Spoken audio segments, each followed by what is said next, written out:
非常に良くない噂さ。どうやら兄貴の事業は俺たちの想像を超えて手ひどく失敗してる Okay, らしい。 so they all had some idea. 相当の損失を抱えてて、表向きを取り繕うだけで精一杯らしい。つまりクラウスさんからお金を借りるのは Okay, と so ても like 難 each しい of the ことという siblings わ had け like different pieces of the story. Like Ava and Hideyoshi are suspicious that maybe Kinzo's dead, but they don't know why they would try to cover that up. Rudolph and Kyrie are aware that Krause's businesses are failing.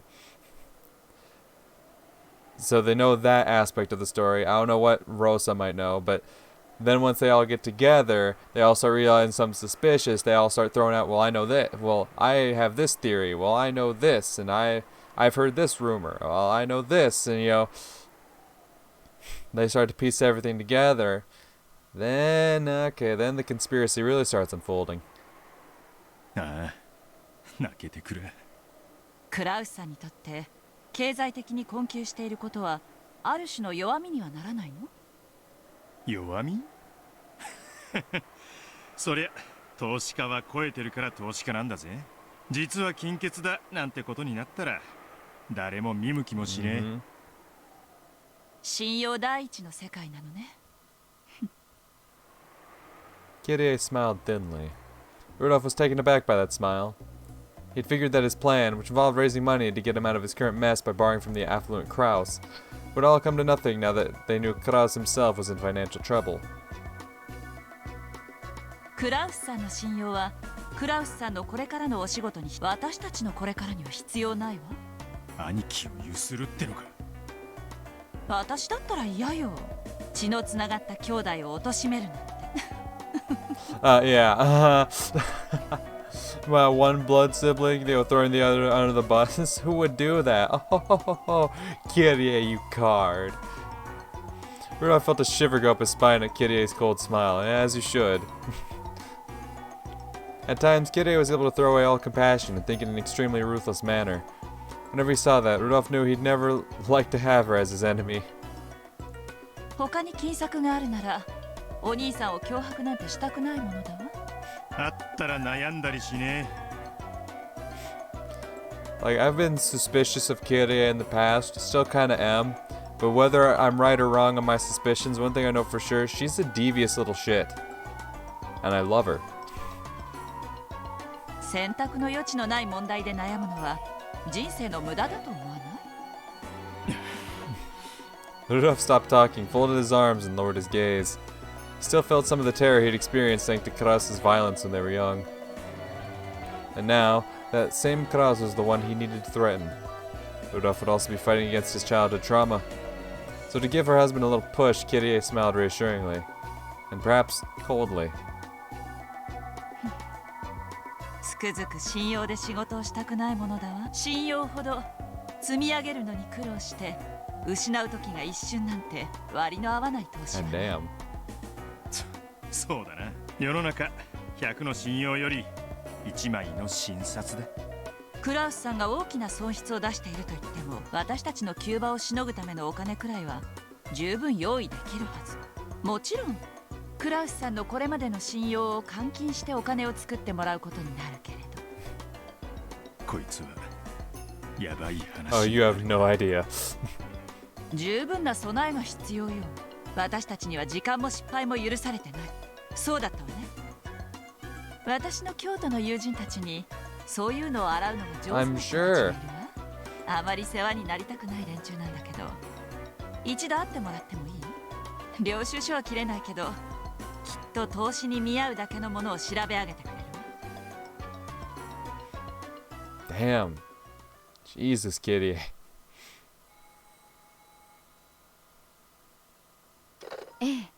Yeah, oh yeah, now Rosa. What did you learn? What information have you amassed, huh? マリアも元 What 気よ。 theory have you crafted? そちらは大きなお世話よ。 Oh god. ありがとう。え？さあ、スケジュールを見てみないとわからないけど。 Rosa was talking to Rudolph over the phone.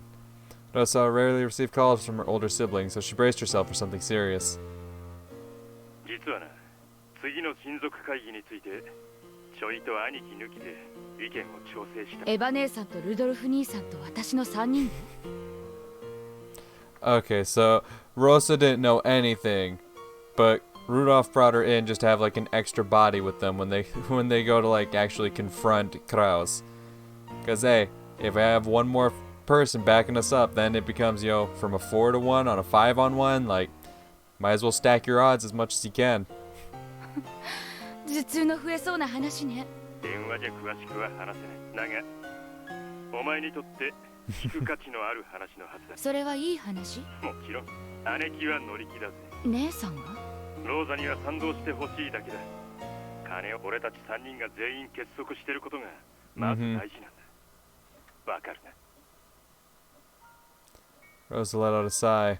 She did so because in the past, when Rudolph and Ava got into a fight with Kraus, they would just talk to her like this right before dragging her into it.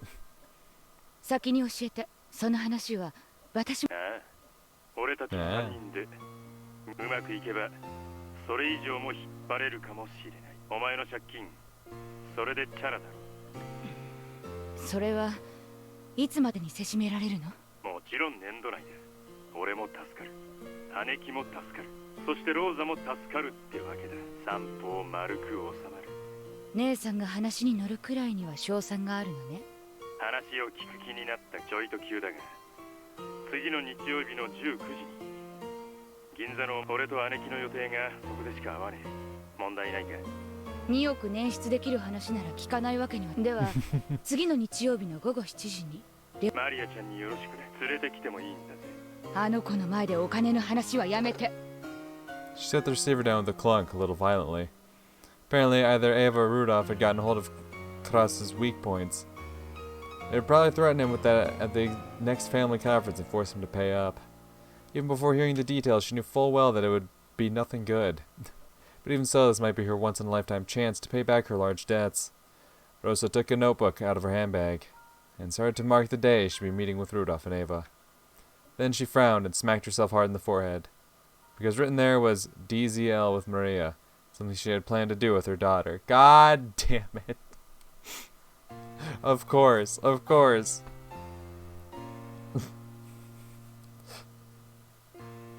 Jesus Christ. There's always something. It's always something that's gotta override what she's doing with Maria. Always something, huh? Like, this one's a bit more understandable. She's not running away with some dude and fucking getting piped down at some hotel fucking however many miles away. I don't know the distances in Japan. But, you know, this one, she's like trying to get in on this plot to, you know, get some money, clear her debts, you know. That could just help the family overall. So, like, Maria stands to gain somewhat out of this situation, but still, she's getting thrown under the bus. Yet again. I fucking hate this. I'm only, what, like 3 hours into this motherfucker, and Maria's already getting fucked over again. Why does this keep happening? Why y'all gotta do this to my Maria? I hate it. Maria was in her room, playing around excitedly with Sakataro and the others. Oh god. That was because she was going to go to that recently built amusement park, Disneyland. Not the Disneyland trip! God damn it! Maria, no! The following Sunday. Looking at the clock, Rosa saw that it was just past 9 o'clock at night. Maria was breaking the lights out rule. Don't. You're already about to fuck her over, and now you're gonna be like, hey, you're supposed to fucking be in bed. Fuck you. After covering her face and agonizing for a while, Rosa stood up and stomped over to Maria's room. Of course you did. The room would probably be a mess as well. At least tonight, that was convenient. Uh-huh. She's gonna use it as an excuse. She's gonna use, you know, what Maria's doing now as an excuse to cancel the trip, isn't she? As she stood outside the door to Maria's room, listening to the happy laughter seeping through, Rosa's face twisted in anguish once again, and she looked at the floor. Then when she raised her head again, her brows furrowed, and her face became an ugly expression of anger.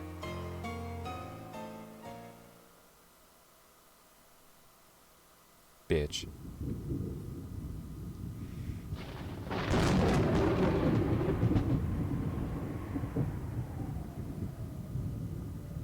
The weather wasn't that great.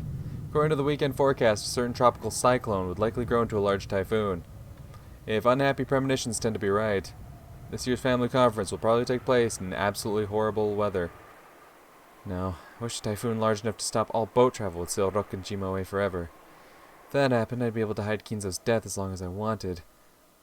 台風が彼らを永遠に遠ざけてくれればいいのに。 Natsuki let out a deep sigh. Just doing that made her headache throb. As the day of the family conference approached, the intensity of her headache just kept on increasing. That would... Yeah. Natsuki's headaches make a lot more sense now. Like, it's one thing if you're just, like, predisposed to have headaches, but... when you're constantly stressing about the shit she's having to deal with, ugh. I get it, Queen. At that time, the phone rang.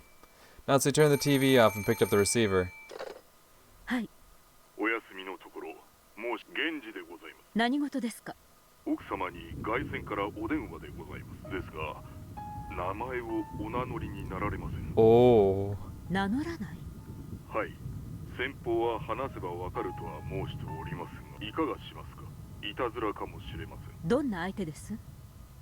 おそらく若い男性ではないかとお心当たりはございます。若い男性。Natsuki didn't have a clue who that might be. In the first place, there was no one amongst her acquaintances who would do something as rude as refusing to state their name. And on top of that, a young man? Young man. How old was Amakasa?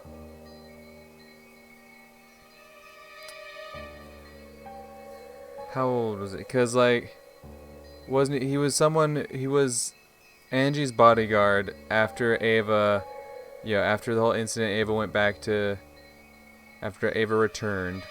But, like, how old was he at the time? Like, would he have been, like, doing his business at this point in time?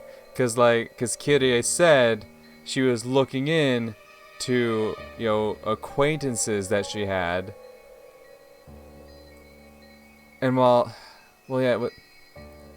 Amakasa is just kind of like a freelance mercenary, right? He doesn't really belong to anyone. Because, like, technically, when he was working for Ava, he was with the Ushiromi. Okay. I'm gonna do a risky move. Alright? Bear with me here. Bear with me. Alright? It's a risky move, alright? I'm Googling, alright? I know, risky. You never know what might happen. Okay, rolling the story of episode 4. And she's got by one of her guards, quickly dispatched by... Recognizes him from her childhood. Amakasa was one of the youngest of many bodyguards hired by Ava. Okay. That's all I know. That's all the wiki's gonna tell me. That's all I'm gonna look for. But yeah, he was a bodyguard from her childhood, which means he would have been, like, doing bodyguard work around that time. Because that, like, when they say young man, like, other than, like, the cousins, Battler and George, like, when I hear young man, I'm immediately thinking Amakasa. That's where my brain's immediately going. So I'm curious. Let's see. Because if he happens to be like one of the associates that Kirie has, then it would make sense. Like, he did a bit of digging, and as a wife, she must avoid any contact that might be considered suspicious with anyone other than her husband, much less a young man. As soon as she thought this, the phone call suddenly seemed like something dirty. But despite that, she also wanted to know what they wanted to tell her. Could it be some kind of trouble related to Krause's business? What if there was some particular reason they needed to talk to Krause's wife instead of Krause directly? No matter what it is, it's my duty as a wife to listen and report to Krause. If it's some bizarre threat, I just have to firmly refuse and inform Krause that I received such a phone call. If it's something offensive, I just have to tell Genji to never send me anonymous calls again. As Nazi thought this, just as Genji was suggesting that he hang up on the man, as though that's what she naturally chose, she told him to connect her to this person. She then set the receiver down. After a short while, the phone rang again. もしもし。 This wasn't the internal line. It was the external phone line, which Genji had redirected to her. So it should have already been connected directly with the mysterious man. However, the person on the other end didn't respond. Not liking this at all, Natsuki spoke one more time, sounding displeased. もしもし、誰ですか。名を名乗りなさい。 She heard something that sounded like a sigh. She gulped reflexively. After remaining silent for a little longer, the man finally answered.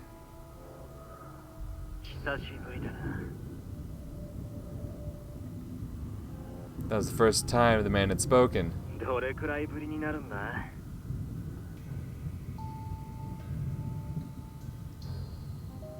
That's not Battler.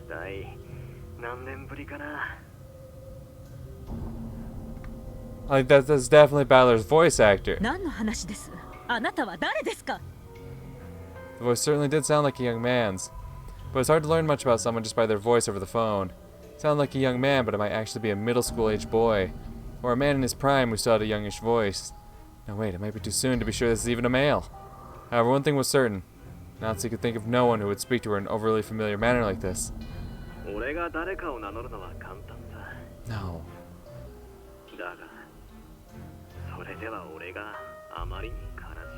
Like you can just tell by the way he speaks.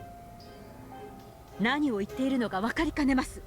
あなたは誰ですか。そして私に何の用ですか。それが言えないなら興味はありません。切りますよ。俺の望みはあんたに思い出してもらうことだ。Okay.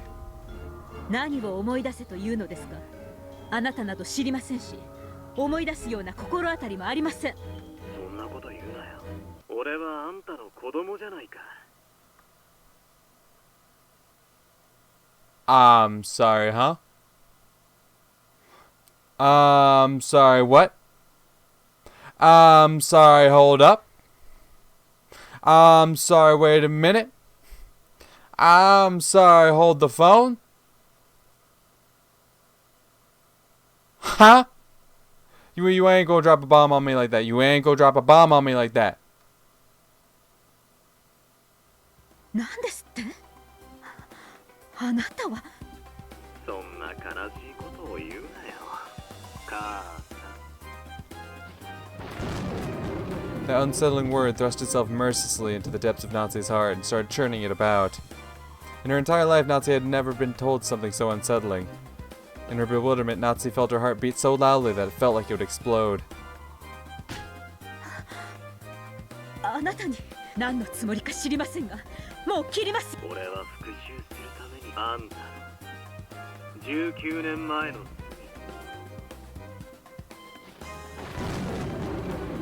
Natsuki's mind went blank, and from beyond the window, howling outside, and from beyond the wind, howling outside the window, she most certainly heard the roar of the sea from that day. あんた本当はもう思い出してるんだ。何の話かわからないと言っています。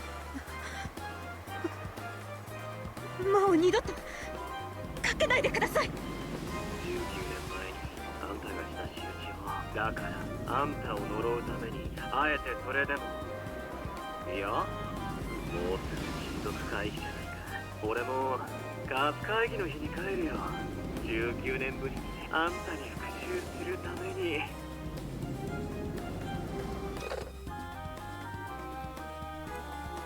Huh. Okay. God, that voice sounded way too much like Battler's for it. It can't be just a coincidence or me just hearing things just like the way he spoke. Like obviously it's gonna sound a little weird because of the whole phone filter they put on it. And that's going where I think it is.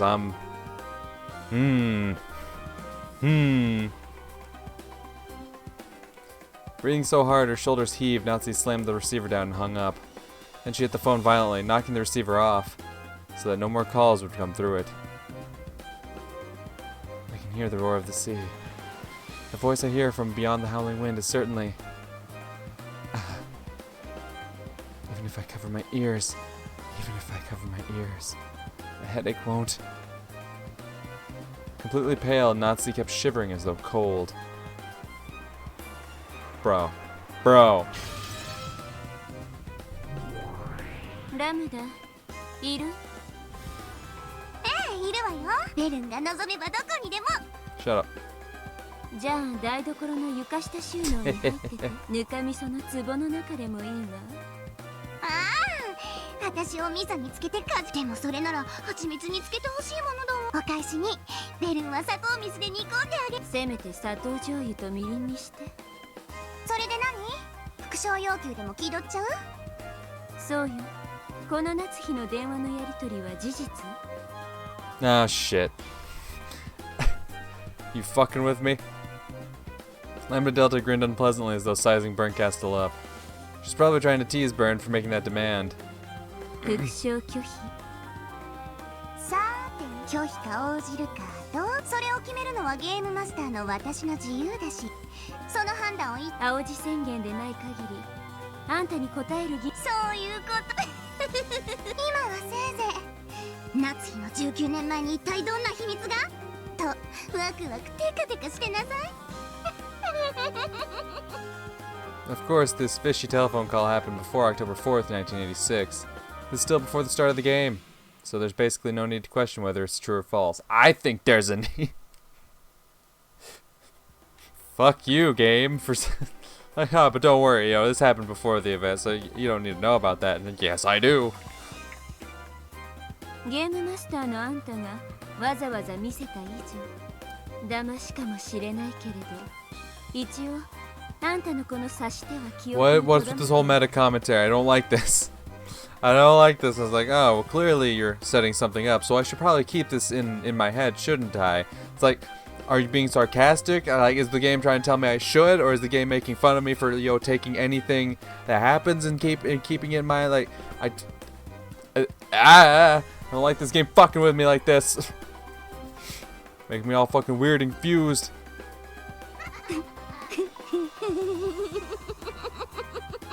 このカードを伏せたまま場に出すってやつね。まあ、いた。何？ダイレクトアタック。 After suddenly being conked on the head, Lambda Delta was bewildered. But perhaps this incomprehensible exchange was funny to her, because she quickly went back to giggling. これであんたのゲーム版の準備は十分？ええ、そうよ。それじゃあいよいよゲームを進む。1986年10月4日にね。何度目の1986年10月。無限の魔女かベアトリーチェ。やはり恐ろしい子だわ。ベルン側は何か行動ある？ないわよ。あんたが副賞要求に応えないならそれで。ターンエンドね。スタート。クリーンアップドローさあ来たれ。1986年10月4日。 Let's go. I don't like this. I don't like this. I don't like this.